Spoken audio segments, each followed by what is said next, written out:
నమస్తే, నేను సిరి.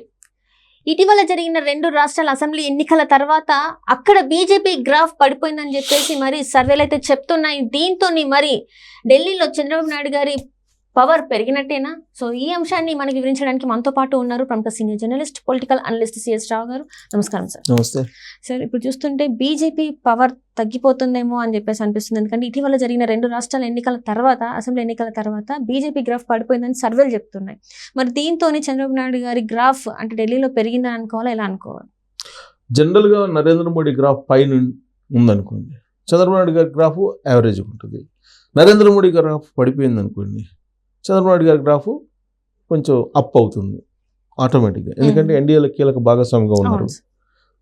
అలాగే కేంద్ర ప్రభుత్వంలో సీనియర్ పొలిటీషియన్, కేంద్ర ప్రభుత్వంలో భాగస్వామిగా ఉన్నారు ఆయన. తెలుగుదేశం పార్టీ రెండో అతిపెద్ద పార్టీ ఇది ఎన్డీఏలో. కాబట్టి ఖచ్చితంగా నరేంద్ర మోడీ గారి గ్రాఫ్ పడిపోయే కొద్ది చంద్రబాబు నాయుడు గారి గ్రాఫ్ పెరుగుతూ ఉంటుంది. ఇది ఆటోమేటిక్, ఇది వైస్ వర్స, అలా నడుస్తూ ఉంటుంది. సరే, ఇప్పుడు నరేంద్ర మోడీ గారి గ్రాఫ్ పడిపోయిందా లేకపోతే పెరిగిందా అని కనుక తీసుకుంటే, ఎగ్జిట్ పోల్స్ ప్రకారం కాశ్మీరు, హర్యానా ఎన్నికలు అయిపోయిన తర్వాత వస్తున్నటువంటి ఎగ్జిట్ పోల్స్ ప్రకారం ఏంటంటే, 2 చోట్ల కూడా బీజేపీ ప్రభుత్వాన్ని ఏర్పాటు చేసేటువంటి పరిస్థితి లేదు. కాబట్టి నరేంద్ర మోడీ గారి గ్రాఫ్ పడిపోతుంది అనేటువంటిది వినిపిస్తుంది ఎగ్జిట్ పోల్స్ ప్రకారం. ఎగ్జిట్ పోల్స్ ఏం చెప్తున్నాయని అంటే, హర్యానాలో క్లియర్గా వన్ సైడ్ ఉంది ఎలక్షన్, కాంగ్రెస్ పార్టీ వైపు ఉంది హర్యానాలో అని చెప్పి అంచనా వేస్తున్నారు. ప్లస్ ఓట్ పర్సంటేజ్ కూడా చాలా ఎక్కువగా కాంగ్రెస్ పార్టీకి బీజేపీకి మధ్య వ్యత్యాసం ఉన్నట్టు ఎగ్జిట్ పోల్స్లో చెప్తున్నారు. పోలైనటువంటి ఓట్లు సంబంధించి ఎగ్జిట్ పోల్స్ సర్వేలు చేస్తే. అలాగే కాశ్మీర్లో హంగ్ వస్తుందా లేదంటే కాంగ్రెస్ వస్తుందా అనేది నడుస్తుంది.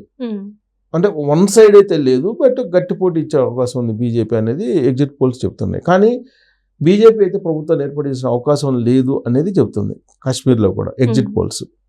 కాబట్టి ఈ 2 రాష్ట్రాలకు సంబంధించిన ఫలితాలను బేస్ చేసుకుని రాబోయేటువంటి రోజుల్లో మహారాష్ట్ర, జార్ఖండ్ ఎన్నికల ఫలితాలు కూడా ఉండే అవకాశాలు ఉంటాయి. ఎందుకనంటే కర్ణాటకలో ఎన్నికలు అయిపోయిన తర్వాత ఇమీడియట్గా ఒక 2 నెలల గ్యాప్లోనే తెలంగాణ ఎన్నికలు జరిగాయి. కర్ణాటక ఎన్నికల ఫలితాల ఎఫెక్టు తెలంగాణ మీద పడ్డాయి. అప్పటి వరకు కాంగ్రెస్ పార్టీ అసలు ఉంటుందా ఉండదా అనేటువంటి పరిస్థితుల్లో ఒక్కసారిగా కాంగ్రెస్ పార్టీ గ్రాఫ్ తెలంగాణలో పెరిగిపోయింది. దానికి కారణం ఏంటంటే కర్ణాటక ఫలితాలు. పక్కన రాష్ట్రం కదా, సరిహద్దు రాష్ట్రం కదా కర్ణాటక. సో కర్ణాటక రాష్ట్ర ఫలితాలు కాంగ్రెస్ పార్టీకి అనుకూలంగా వచ్చిన తర్వాత day by day Congress party graph తెలంగాణలో పెరుగుతూ వచ్చి అంతిమంగా ప్రభుత్వాన్ని ఏర్పాటు చేసింది. సేమ్ అలాగే ఇప్పుడు హర్యానా, కాశ్మీర్కి సంబంధించినటువంటి ఎగ్జిట్ పోల్స్ ప్రకారం రిజల్ట్ కనుక ఉంటే వాటి యొక్క ఎఫెక్టు మహారాష్ట్ర మీద, జార్ఖండ్ మీద పడేటువంటి అవకాశం ఉంది. సో మహారాష్ట్రలో బీజేపీ వచ్చే అవకాశం లేదు, జార్ఖండ్లో బీజేపీ వచ్చే అవకాశం లేదు అనుకుంటే కనుక, ఈ 4 రాష్ట్రాల్లో బీజేపీ హవా లేదంటే బీజేపీకి సంబంధించిన ప్రభుత్వాలు ఏర్పడకపోతే నరేంద్ర మోడీ గారి గ్రాఫ్ ఆటోమేటిక్గా డౌన్ ట్రెండ్లో ఉంటుంది. దీనికి తగ్గట్టు అంతర్గతంగా బీజేపీలో జరుగుతున్నటువంటి నాటకీయ పరిణామాలు మనం కనుక అబ్జర్వ్ చేస్తే, అది కూడా నాగపూర్ కేంద్రంగా చేసుకోండి. ఎందుకు నాగపూర్ అని అంటే ఆడ ఆర్ఎస్ఎస్ కేంద్రం కాబట్టి, ఆర్ఎస్ఎస్ రచించిన వ్యూహాల ప్రకారం బీజేపీ వెళ్తూ ఉంటుంది. ఆర్ఎస్ఎస్ ఏదైనా అనుకుంటే ఖచ్చితంగా అది ఇంప్లిమెంట్ చేయాల్సిన పరిస్థితి బీజేపీకి ఉంటుంది. ఇప్పుడు ఎన్నికల ఫలితాలను అబ్జర్వ్ చేస్తుంది. అలాగే ప్రత్యామ్నాయం, నరేంద్ర మోడీ గారికి ప్రత్యామ్నాయం అనే యాంగిల్లో చాలా కాలంగా ఆర్ఎస్ఎస్ కూడా అన్వేషిస్తుంది. నరేంద్ర మోడీ గారి ప్లేస్లో ఎవరిని ఉంచాలనే దాని మీద కూడా చర్చ జరుగుతుంది. చాలా కాలం నుంచి జరుగుతుంది. ఇది కొత్తగా జరగడం కాదు. గడ్కరీని పెట్టాలా లేదంటే యోగి ఆదిత్యనాథ్ని పెట్టాలా నరేంద్ర మోడీ గారి బదులు అనేది ఆర్ఎస్ఎస్ చాలా కాలంగా ఆల్టర్నేటివ్ని చూస్తూ ఉంది. దానికి కారణం ఏంటంటే 2024 లోక్సభ ఎన్నికల్లో ఆశించినటువంటి విధంగా ఫలితాలు లేవు అనేది ఆర్ఎస్ఎస్ యొక్క అభిప్రాయం. బీజేపీ అభిప్రాయం కూడా, రిజల్ట్ కూడా అలానే ఉన్నాయి. వాళ్ళు వేసుకున్నటువంటి అంచనా ఏంటి, 400 వస్తాయని ఎన్డీఏకి, బీజేపీకి 370 వస్తాయని చెప్పి. అదే కదా వాళ్ళ స్లోగన్. కానీ దానికి చాలా దూరంగా 240కి పరిమితం అయ్యారు వాళ్ళు. ఇప్పుడు ఏంటి, ఇప్పుడు నడుస్తుంది హంగ్ ప్రభుత్వం నడుస్తుంది, అంటే ఎన్డీఏ ప్రభుత్వం నడుస్తుంది. బీజేపీ అలాగే తెలుగుదేశం పార్టీ, ఈ పార్టీలన్నీ కలిసి కొన్ని పార్టీలన్నీ కలిసి దాదాపు 20 చిల్లర పార్టీలు కలిసి ఏర్పాటు చేసినటువంటి ప్రభుత్వం అది. అంటే బీజేపీ ప్రభుత్వం అయితే కాదు కదా, సంకీర్ణ ప్రభుత్వం నడుస్తుంది. కానీ వాళ్ళు ఎన్నికల ముందు చెప్పింది బీజేపీ ప్రభుత్వం వస్తుంది, బీజేపీ ఒక్కటే ప్రభుత్వాన్ని ఏర్పాటు చేసేటువంటి పరిస్థితి ఉంటుందని చెప్పారు. కానీ ఆ సిచ్యువేషన్ లేదు. పైగా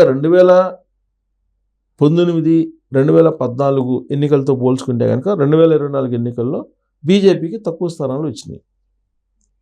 అంటే నరేంద్ర మోడీ గారి యొక్క హవా, ఆయన యొక్క ఇమేజ్ తగ్గిపోతూ వస్తుంది అని చెప్పడానికి ఈ ఫలితాలు ఒక నిదర్శనంగా ఆర్ఎస్ఎస్కి కనిపిస్తూ ఉన్నాయి. కాబట్టి ఆర్ఎస్ఎస్ వాళ్ళు ఏంది, ఆల్రెడీ నరేంద్ర మోడీ గారు 3 సార్లు ప్రధానమంత్రి అయిపోయారు, ప్లస్ ఆయన ఏజ్ 75 నెక్స్ట్ ఇయర్ కల్లా వచ్చేస్తుంది.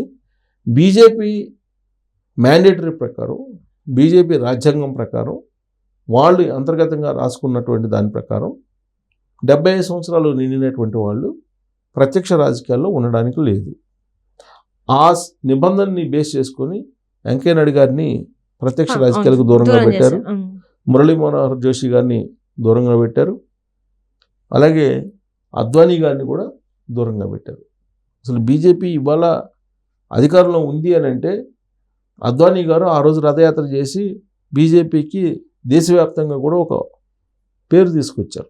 అలాంటి అద్వానీ గారిని అంతర్గతంగా బీజేపీ రాసుకున్నటువంటి రాజ్యాంగం ప్రకారం 75+ ప్రత్యక్ష రాజకీయాల్లో ఉండకూడదు అనేటువంటి నిబంధనని వర్తింపజేశారు. మరి ఇప్పుడు నరేంద్ర మోడీ గారికి కూడా వర్తింపజేస్తారు కదా. అలాంటి పరిస్థితి వస్తే అప్పుడు ఎవరు అనే దాని మీద చర్చ జరుగుతుంది. దానికి కొంతమంది ఏమంటున్నారంటే నరేంద్ర మోడీ గారికి ఉపశమనం అంటే కొంత ఆయనకి ఇలాంటి రాజ్యాంగం వీటి నుంచి మినహాయింపు ఉండేటువంటి అవకాశం ఉంది. కాబట్టి ఆయన 5 ఏళ్ళు ఆయనే ప్రధానమంత్రిగా ఉంటారు. ఇంకా మాట్లాడితే ఆయన 120 సంవత్సరాలు బతుకుతారు, 120 సంవత్సరాలు ఆయనే ప్రధానమంత్రి అని చెప్పి ఇటీవల కాలంలో అమిత్ షా గారు ఖర్గే గారు చేసినటువంటి కామెంట్స్కి రిప్లై ఇస్తూ మాట్లాడారు ఆయన. సో కాబట్టి ఇలాంటి పరిస్థితుల్లో మినహాయింపు ఇస్తారా నరేంద్ర మోడీ గారికి, నాగపూర్లో ఉండే ఆర్ఎస్ఎస్ అనేటువంటి ఒక చర్చ కూడా నడుస్తుంది. అయితే మినహాయింపు ఎందుకు ఇవ్వాలి, ఆయన గ్రాఫ్ పడిపోతుంది కదా అని చెప్పి చెప్పడానికి ఈ రిజల్ట్ అనేది పనికొస్తుంది. ఏది హర్యానా కానీ లేదా కాశ్మీర్ కానీ, రాబోయేటువంటి రోజుల్లో మహారాష్ట్ర కానీ, జార్ఖండ్ కానీ, ఈ రాష్ట్రాల్లో పర్ఫార్మెన్స్ కనుక బాగలేకపోతే ఎగ్జిట్ పోల్స్ ప్రకారం కనుక రిజల్ట్ ఉంటే అప్పుడు నరేంద్ర మోడీ గారు ఖచ్చితంగా మినహాయింపు నుంచి ఆయన బయటపడే అవకాశం ఉండదు. లేదంటే బలంగా ఉన్నారు, ఈ 4 రాష్ట్రాలు కూడా బీజేపీ వస్తే ఆయన బలంగా ఉన్నాడు, ఆయన గ్రాఫ్ బాగుంది కాబట్టి ఆయనకు మినహాయింపు ఇద్దామని చెప్పి అనుకోవచ్చు. కానీ ఈ గ్రాఫ్ పడిపోతుంది కాబట్టి, బీజేపీ హవా తగ్గిపోతుంది కాబట్టి వీటన్నిటిని చూపించడం ద్వారా మీరు మీ సేవలను ఇంతటితో ముగిస్తే బాగుంటుంది అనేటువంటి ఒక ఒపీనియన్, ఒక డైరెక్షన్ ఆర్ఎస్ఎస్ నుంచి నాగపూర్ కేంద్రంగా చేసుకుని వచ్చేటువంటి అవకాశం లేకపోలేదు. సో అందుకే ప్రధానమంత్రి నెక్స్ట్ ఎవరు అనే దాని మీద చాలా విస్తృతంగా చర్చ జరుగుతుంది. ఇటీవల కాలంలో ఢిల్లీ బేస్ చేసుకొని ఇండియా టుడే కాన్క్లేవ్ నిర్వహించినటువంటి సమావేశంలో కూడా గడ్కరీ గారు ప్రధానమంత్రి పదవి గురించి మాట్లాడారు. సో కాబట్టి రాబోయేటువంటి రోజుల్లో నరేంద్ర మోడీ గారి గ్రాఫ్ పడిపోయి ఒకవేళ మార్చాలు చూస్తే అప్పుడు చంద్రబాబు నాయుడు గారు ఖచ్చితంగా ఢిల్లీలో కీలకమయ్యేటువంటి అవకాశం ఉంది. Right sir, right. Thank you so much. Thank you.